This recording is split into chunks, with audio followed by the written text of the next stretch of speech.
démarrage de la saison de pluie, Dakar a quelques difficultés par rapport à l'évacuation des eaux. Et est-ce que la responsabilité de l'ONAS est engagée dans cette... Bien sûr, notre responsabilité est engagée parce que c'est notre rôle de nous assurer que tous les ouvrages d'assainissement, d'évacuation des eaux fonctionnent correctement. C'est vrai qu'il y a certes des problèmes, mais aussi il y a des mesures et des avancées significatives. Je pense qu'il y a un problème de compréhension sur ce qu'on appelle inondation. L'inondation, c'est quand vous avez les eaux qui restent pendant un temps duré, sur une longue durée relativement. Aujourd'hui, quand il pleut, vous avez les eaux qui partent 2-3 heures après dans certaines zones. Par contre, il y a d'autres endroits du pays, je parle de Dakar, où c'est un peu plus difficile. Quand vous prenez la banlieue, par exemple les Parcelles Assainies, c'est une zone sablonneuse. Le réflexe que l'on a tous quand il pleut, c'est de dire je vais ouvrir un regard pour que l'eau parte. Mais dans des zones comme ça, quand vous ouvrez le regard pour que l'eau parte, vous avez du sable. Et quand le sable rentre, ce que ça fait, c'est que ça piège l'eau et ça ne part plus. Et après, ça pose plus de dégâts. C'est à cet effet que nous appelons quand même les populations. Pendant les périodes de pluie, on comprend parfaitement que ça peut être difficile qu'on n'ouvre pas les regards.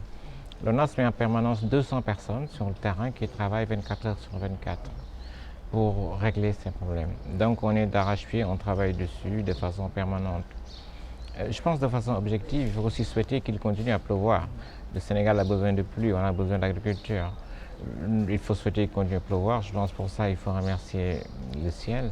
Mais nous, on continue à prendre les mesures adéquates pour que les problèmes d'inondation ne se posent pas. Mais les points durs, c'est principalement, je pense qu'au niveau de la banlieue, au niveau de Grand Yoff également, il y a des problèmes, mais nous travaillons en permanence pour régler ces problèmes. On a constaté que le problème est aussi constaté dans les autres régions aussi. Est-ce que là-bas aussi vous êtes en train de prendre des mesures? Bien sûr, je pense qu'il faut, quand on parle des régions, il faut aller d'une situation de référence de ce qui existe et ce qui existait avant. On a vu tout à l'heure à la télé les gens de Sédhiou se plaindre de la lenteur des travaux. On doit être, et c'est mais heureux qu'il y ait déjà des travaux, parce qu'il n'y avait pas de travaux à Sédhiou, c'est exactement la même chose à Kaffrine.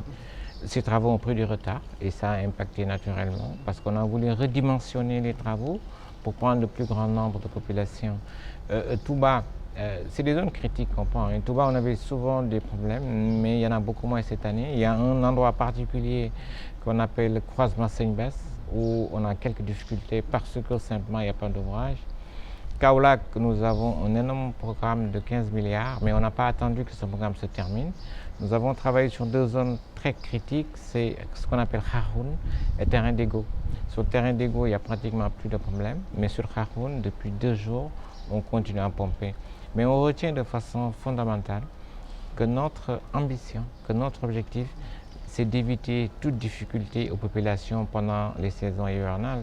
Et je profite de cette opportunité pour présenter toutes nos excuses naturellement par rapport aux désagréments et qu'on comprenne tous ensemble que nous travaillons d'arrache-pied pour que ces problèmes d'inondation disparaissent assez rapidement.